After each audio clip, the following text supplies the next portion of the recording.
नमस्कार, हमर छत्तीसगढ़ देख रहे हैं आप। आपके साथ मैं हूं ललित प्रजापति। शुरुआत मुंगेली से मिल रही बड़ी खबर के साथ। 24 से ज्यादा मवेशियों की मौत हो गई, दर्दनाक मौत हो गई। भूख प्यास से तड़पकर मवेशियों की जान चली गई। पशु तस्करों ने मवेशियों को एक बाड़ी में बंद कर रखा था। कीचड़ यहां पर था, बिना चारे पानी के इन्हें रख दिया गया और भूख प्यास से कई मवेशियों की जान चली गई। कई की हालत अभी गंभीर है। पथरिया के वार्ड नंबर 14 की घटना है। पशु तस्कर मौके से फरार है, तलाश इसकी की जा रही है।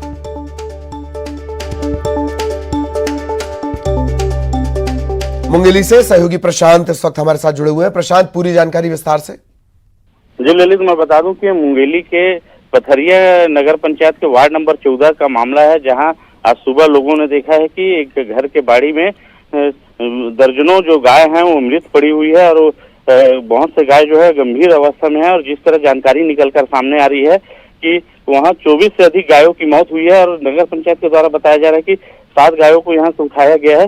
इसके साथ ही मैं बता दूं कि अभी जो स्थिति है कि जो मौके पर 14 से 15-16 गाय वहां भी मृत पड़े हुए हैं। साथ ही बहुत से गाय ऐसे हैं जो भूख प्यास से तड़प रहे हैं।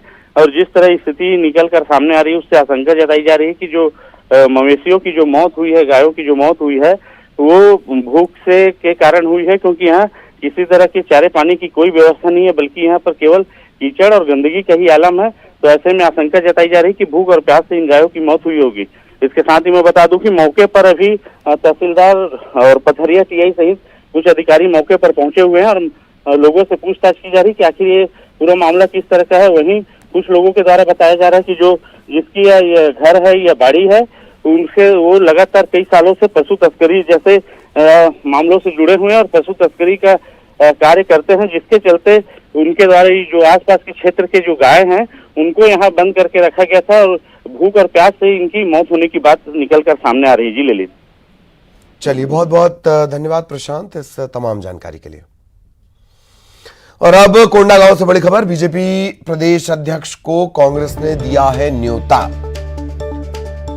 कांग्रेस की तरफ से न्योता दिया गया है पदयात्रा करने का। दरअसल मोहन मरकाम हर साल पदयात्रा करते हैं नवरात्र में, कोंडागांव से दंतेवाड़ा तक। और अरुण साव को निमंत्रण दिया गया है इसी के लिए। अरुण साव को निमंत्रण देने के लिए कांग्रेस कार्यकर्ता सर्किट हाउस भी पहुंचे, पोस्टर भी लगाए, पदयात्रा में शामिल होने का न्योता दिया है।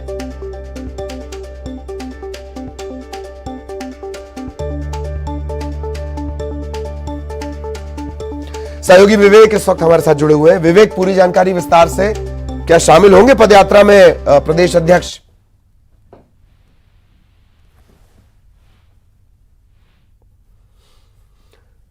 चलिए, विवेक से हम संपर्क करने की कोशिश करेंगे। कोंडागांव से ये बड़ी खबर इस वक्त मिल रही है। पीसीसी चीफ मोहन मरकाम हर साल दरअसल कोंडागांव से दंतेवाड़ा तक पदयात्रा करते हैं और चूंकि बस्तर में बीजेपी लगातार कोशिश कर रही है अपने जनाधार को पाने की, इसी बीच अरुण साव पहुंचे हुए हैं। उन्हें न्योता देने के लिए सर्किट हाउस तक पहुंच गए कांग्रेस के कार्यकर्ता, पोस्टर भी लगाए, कहा पदयात्रा में शामिल होइए।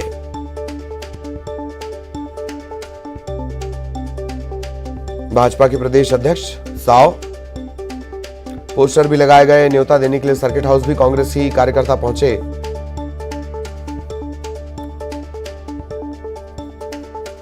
पदयात्रा में शामिल होने के लिए पोस्टर भी चस्पा किए गए बड़े बड़े।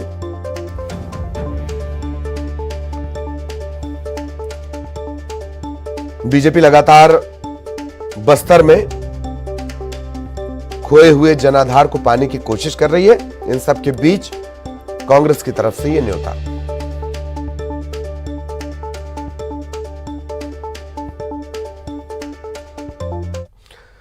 और एक बार फिर विवेक से बात करने की कोशिश करेंगे। विवेक, क्या कुछ अपडेट इस मामले में? देखिए, इस मामले में अब जिले में पदयात्रा को लेकर जैसे सियासत गरमा गई है, तो कांग्रेस कार्यकर्ताओं ने भाजपा प्रदेश अध्यक्ष को पदयात्रा का न्योता दिया है कि वो कोंडागांव से दंतेवाड़ा तक पदयात्रा करें। वहीं पर भाजपा कार्यकर्ताओं ने भी पलटवार करते हुए कहा है कि मोहन मरकाम जी बेड़मा से कांकेर तक पदयात्रा करें। तो अब ये पदयात्रा को लेकर सियासत गरमाने लगी है। इसमें भी कांग्रेस के कार्यकर्ताओं ने एक पलटवार और किया है कि यदि भाजपा के जो सांसद हैं कांकेर के, वो यदि अगुवाई करते हैं बेड़मा से कांकेर तक की पद यात्रा की, तो बिल्कुल मोहन मरकाम जी प्रदेश अध्यक्ष हैं, वो पद यात्रा में शामिल होंगे। अब ये देखना है कि इन लोग पद यात्रा में कौन किसके पद यात्रा में शामिल होता है। चलिए, धन्यवाद विवेक इस तमाम जानकारी के लिए।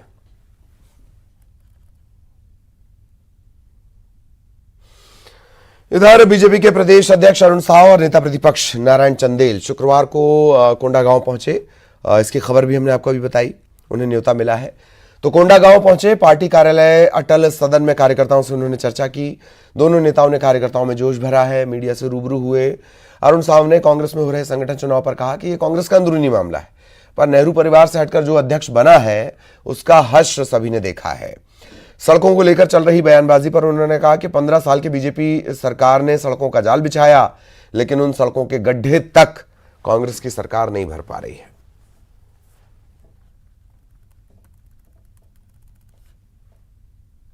देखिए, एक तो वास्तव में कांग्रेस का अंदरूनी मामला है, पर पुराने समय में भी कुछ कांग्रेस नेहरू परिवार से हटकर अध्यक्ष बने हैं, उनका क्या हश्र हुआ है।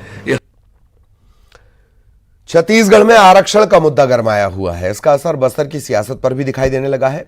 पूर्व सांसद दिनेश कश्यप ने इस मामले में सरकार पर निशाना साधा और उस पर पलटवार किया आबकारी मंत्री कवासी लखमा ने। जगदलपुर में उन्होंने कहा कि 2012 में बीजेपी सरकार के कार्यकाल में यह मसला न्यायालय में लंबित था। तत्कालीन सरकार ने कोर्ट में आदिवासियों का पक्ष मजबूती से नहीं रखा।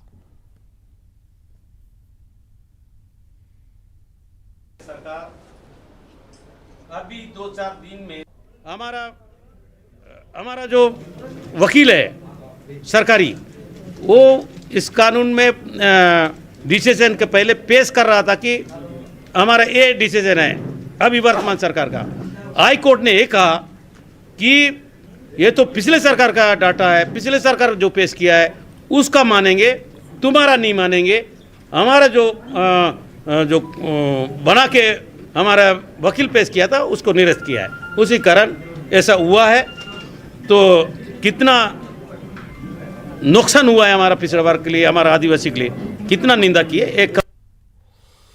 और चलिए अब केंद्रीय गृह मंत्री अमित शाह की तस्वीरें आपको दिखाते हैं, सीधी तस्वीरें। किशनगंज वो पहुंचे हुए हैं, दरअसल पूजा अर्चना वो कर रहे हैं किशनगंज, बिहार के किशनगंज में।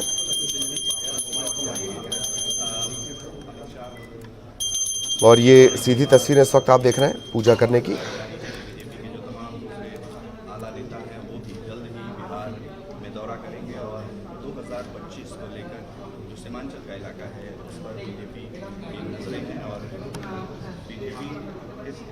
पूजन अर्चन और इसके बाद पुजारियों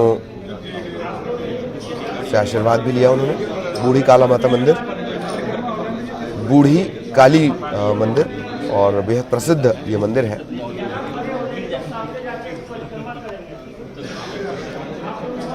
सीमांचल का उनका दौरा है 23 और 24 तारीख का, आज दौरे का दूसरा दिन।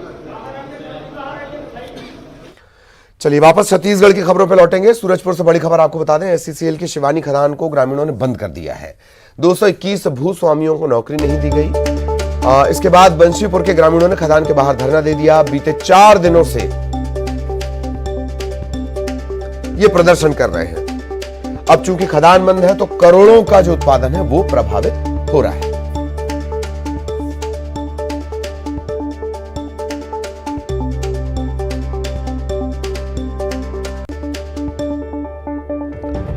ग्रामीणों का प्रदर्शन, भूस्वामियों को नौकरी नहीं दी गई और भी कई मांगे हैं। एससीसीएल की ये शिवानी खदान है। बंशीपुर के ग्रामीण खदान के बाहर धरना दे रहे हैं। खदान बंद है, करोड़ों का उत्पादन प्रभावित हुआ है।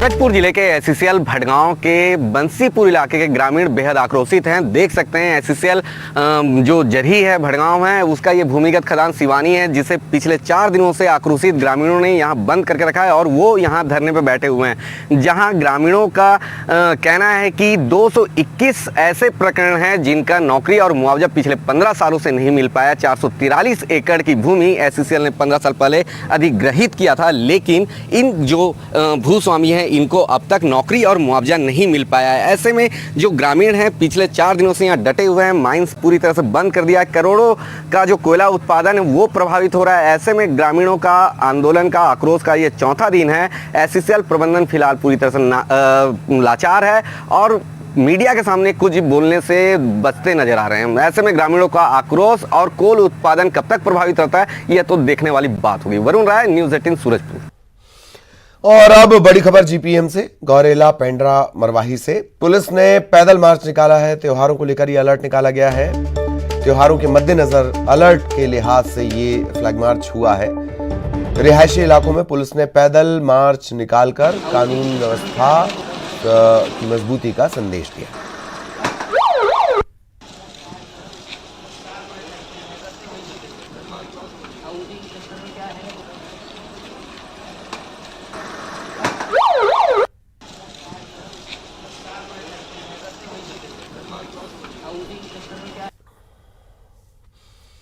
और अब बड़ी खबर बिलासपुर से। कटनी रूट की 3 मेमू स्पेशल ट्रेन कल से चलेंगी। अनूपपुर मनेंद्रगढ़ मेमू, मनेंद्रगढ़ अंबिकापुर मेमू और अंबिकापुर शहडोल मेमू ये कल से पटरी पर दौड़ेंगी। टिटलागढ़ बिलासपुर मेमू ट्रेन आज से रायगढ़ तक चलेगी।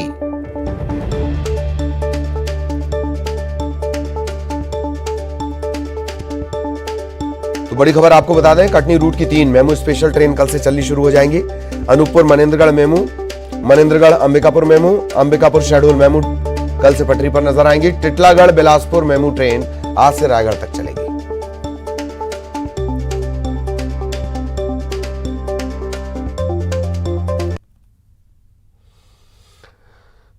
और अब बड़ी खबर रायपुर से आपको बता दें, नवरात्र को लेकर प्रशासन ने दिशा निर्देश जारी कर दिए हैं। पंडाल में सीसीटीवी लगाना होगा मस्ट। रात 10 बजे के बाद डीजे और लाउडस्पीकर नहीं बजेगा। पदाधिकारियों के मोबाइल नंबर थाने में देने होंगे, समितियां जमा करेंगी। बड़ा कोई आयोजन है तो एडीएम उसकी अनुमति देंगे। मूर्ति विसर्जन 5 से 6 अक्टूबर तक करने के निर्देश दिए गए हैं।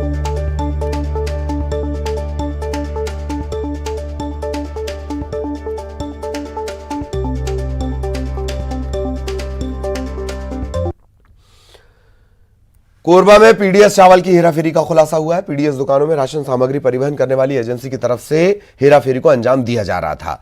कलेक्टर से शिकायत किए जाने के बाद प्रशासन की नींद खुली। खाद्य विभाग, राजस्व विभाग और पुलिस इन्होंने पीडीएस गोदाम पर दबिश दी। लोड गाड़ी का दोबारा तौल कराया गया और उसमें तकरीबन 13 क्विंटल से ज्यादा राशन कम पाया गया। एसडीएम ने लोडेड ट्रक को जब्त किया है। आगे कार्रवाई की जा रही है। देखिए, हमने उचित क्वांटिटी के अनुसार हमने परिवहनकर्ता को दिए थे और परिवहनकर्ता जो गाड़ियों को गेट के बाहर, जो अभी मामला आई है वो गेट के बाहर का मामला है, मतलब रोड में हुआ है, उसके लिए हम जिम्मेदार नहीं हैं, ठेकेदार की जिम्मेदारी है। और हम यदि वो उस दुकान में कम क्वांटिटी। कोरबा में शिक्षित बेरोजगार युवकों को नौकरी का झांसा देकर लाखों की ठगी करने वाले गिरोह का भंडाफोड़ हुआ है।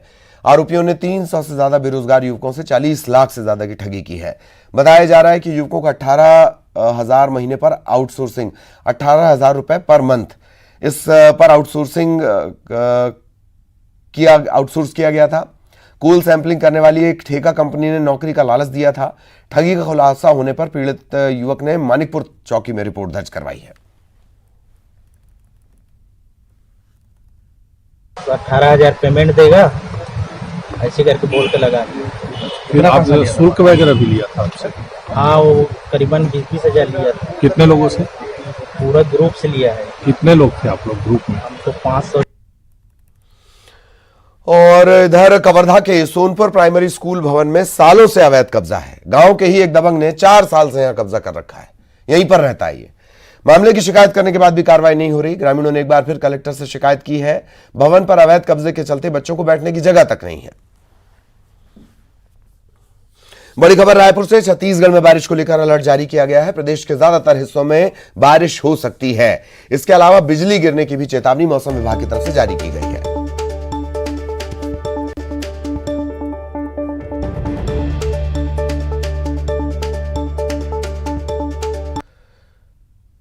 खबर रायपुर से, कॉलेजों में एडमिशन की तारीख बढ़ा दी गई है। अब 30 सितंबर तक कॉलेजों में एडमिशन लिया जा सकेगा। कॉलेजों में ग्रेजुएशन की 42,000 सीटें खाली थी। पहले प्रवेश की आखिरी तारीख 20 सितंबर थी, लेकिन इतनी सीट खाली बची हुई है और उसके बाद अब एडमिशन की तारीख बढ़ा दी गई है। खबर रायपुर से, पारंपरिक खेलों को बढ़ावा देने के लिए अनूठी पहल। भूपेश सरकार प्रदेश में करा रही छत्तीसगढ़िया ओलंपिक। 6 अक्टूबर से छत्तीसगढ़िया ओलंपिक का आयोजन होगा। भूपेश कैबिनेट ने फैसला लिया था। टीम और सिंगल इवेंट में 14 तरह के पारंपरिक खेल शामिल होंगे। गिल्ली डंडा, लंगड़ी दौड़, बांटी, ऐसे खेलों का आयोजन होगा। धमतरी में हाफ मैराथन का आयोजन किया गया है। जिले के पोटियाडीह गांव में हाफ मैराथन का आयोजन, सैनिक सम्मान समारोह का भी आयोजन। मैराथन में बड़ी संख्या में युवाओं ने दौड़ लगाई। मुख्यमंत्री भूपेश बघेल ने हफ्ते में एक दिन छत्तीसगढ़ी भाषा में पढ़ाई के निर्देश दिए थे। जांजगीर चांपा के स्कूलों में असर दिख रहा है। यहां के Swami Atmanand English medium high school में बच्चों को छत्तीसगढ़ी का पाठ करवाया जा रहा है। और इसी के साथ इस बुलेटिन में इतना ही। खबरें जारी रहेंगी।